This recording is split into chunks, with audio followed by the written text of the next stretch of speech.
to the representative of the Russian Federation. Thank you, Mr. President.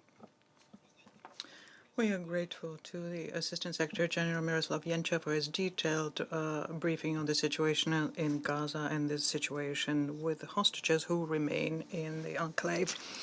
We note the presence amongst us of the Minister of Foreign Affairs of Israel, Gideon Sa'ar. We listened very carefully to Elad David, and we studied very carefully to the letter by the Israeli side, and we mourn for all the innocent victims of the Palestinian-Israeli conflict, regardless of their citizenship and nationality. As all of those present here, we also were shocked by the footage earlier this month showing two Israeli hostages, Rom Braslavsky and Aviator David. In the video, they looked depressed, severely emaciated, and weakened because of an acute shortage of food and water, which, as we know, is something that all people in Gaza encounter. Every day spent by the hostages in Gaza is a tragedy for themselves, for their families, who spend every minute of their time waiting for their return. We also listened very carefully to the recent statements made by the relatives of Rom Braslavsky, Aviator David, and other Israelis held in Gaza.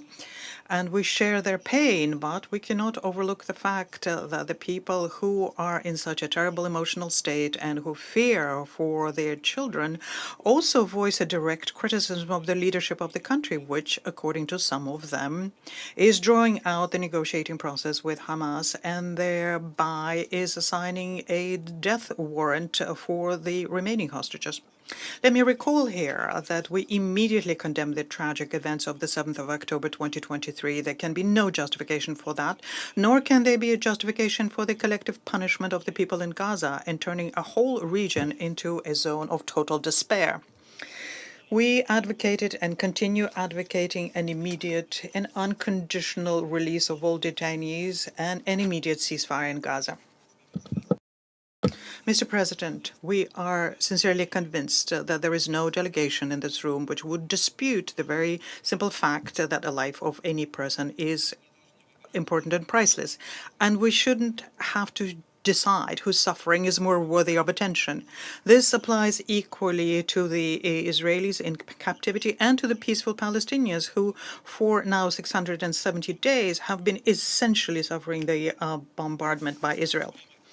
At the time when the whole world will watch the terrible footage of Rom Braslavsky and Aviator David with horror, from Gaza we received shocking data about the fact that since the 1st to the 2nd of August, 180 people died there. Such tragedies is something that we receive information about essentially daily. Since October 2023, more than 61,000 Palestinians have died, and amongst them, according to UNICEF, 18,000 are children. Against this background, the general situation in Gaza can only be characterized as a humanitarian catastrophe. And this has consequences not just for the Gazans, but also for the Israeli hostages.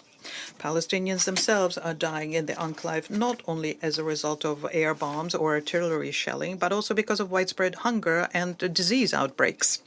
According to the World Food Programme, every third Palestinian is going hungry for several days in a row. The grim statistics of the victims of hostilities and the lack of hunger is compounded by the dead and wounded as they line up for food rations at the sites of the so-called Gaza Humanitarian Foundation. And there the numbers of victims is in the thousands. Since 27th of May, almost 1,500 Palestinians were killed. We're seriously worried also by the consequences of the practice that was resumed since the end of July, the practice of airdropping of food supplies. As recently as yesterday, the humanitarian bombs crushed to death two medical workers from the Al-Aqsa hospital in Deir el-Balah. The Commissioner General of UNRWA, Mr. Lazzarini, in his recent comments warned against using such dangerous and costly way of supplying assistance. It's 100 times more expensive than using the land routes. Meanwhile, on the perimeter of the strip, there are 6,000 trucks with sufficient food supplies, which would provide enough food to provide for several months for civilians. Mr. President, we are shocked by the targeted attack by IDF on the headquarters of the Palestinian Red Crescent Society in Han Yunis, as a result of which one staff died and several people were injured. Unfortunately, this is not the first time when members of the Red Crescent Society in Gaza died. We recall how the Israeli military mercilessly shot the ambulance Red Crescent, and their bodies were found in a mass grave subsequently. We call on Israel to stop this lawlessness. Humanitarians and medical workers should not be targeted, nor should the headquarters of the Red Crescent be targeted. It's clearly marked with its logo and unambiguously is under the protection of international humanitarian law. Contrary to the statement by West Jerusalem, the humanitarian blockade that they initiated in March essentially remains to date. What was announced on the 27th of July, namely partial easements and limited deliveries within the framework of the so-called tactical pauses, according to the UN humanitarians, is just a drop in the ocean compared to the acute needs of the Gazans, including, as we all understand, the needs of the Israeli hostages. In this context, we fully support the calls by the leadership of UNRWA and other specialized UN agencies to immediately remove the impediments to supplying into Gaza all of the essential things, including food, water, fuel, and medicines. We're very concerned by the aggressive campaign deployed by West Jerusalem against the staff of UN OCHA and its head, Tom Fletcher, who provide a sober and uncomfortable for Israel sometimes assessments of humanitarian situation. We can see that humanitarians are trying to analyze it comprehensively and find some ways of easing the plight of Palestinian civilians. What is undeniable here is that in order to have an uninterrupted and unimpeded humanitarian supplies, the main thing that is needed is to create the necessary security conditions.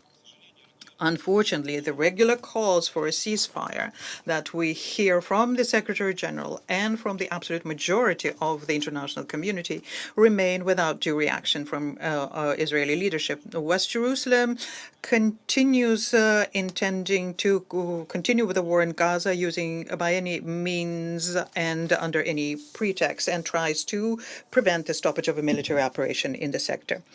Mr. President, we are equally concerned also by the fact that the Israeli authorities decided to cleanse and colonize the West Bank of the Jordan River. The victims of continuous raids by security services and violence of settlements, the victims of that are the regular Palestinians and foreigners sometimes. For example, on the 30th of July, there was an attack against the office vehicle of the Russian representation with the Palestinian Authority. And this was done under the lenient eye of the Israeli military. Furthermore, there are new negative records being made of the destruction and seizure of the property of the local citizens, building new settlements, legalizing outposts to make sure that the Palestinian towns are not connected to each other. Knesset continues passing new provocative passages. Following yesterday's decision to ban UNRWA at the end of July, there was another dangerous decision made about extending Israeli sovereignty of the West Bank. It is clear the systematic expulsion of the Palestinians, be it from Gaza or the West Bank, is something that's fraught with new risks and dangers for the stability and security of the Middle East and can yet once again bring the region to the brink of a major war. It is also clear that the complete freedom of action that the Israelis have, our freedom to do anything in Gaza or in the West Bank, would have been impossible without a direct military support and international and political cover provided by the United States. At the same time, the absolute majority of states in the world are rejecting this line. And what is telling in this situation was the Israeli and American boycott of the conference on the 28th, 30th of July, the high-level conference in support of the two-state solution, and the futile attempts by Washington to dissuade their partners from participating in this representative forum. We do have certain optimism from the fact that despite the pressure from the Americans, the majority of the international community remained unintimidated and showed solidarity with the Palestinian people. And some Western capitals, although belatedly, nonetheless announced their plans to recognize the state of Palestine next month. Mr. President, despite this fact that the situation is very difficult, we remain convinced that the diplomatic settlement of the conflict was and remains the only viable solution here. And we call on the parties, with support of mediations, to return to the negotiating table so as to work out mutually acceptable solutions so as to restore the ceasefire regime, release those who are detained, and unblock the humanitarian access to the Gaza Strip. And we are confident that this is what the people of Palestine want, as well as the families of hostages, including the relatives of Israelis held in Gaza. And we hope that all regional and international stakeholders will work towards this goal.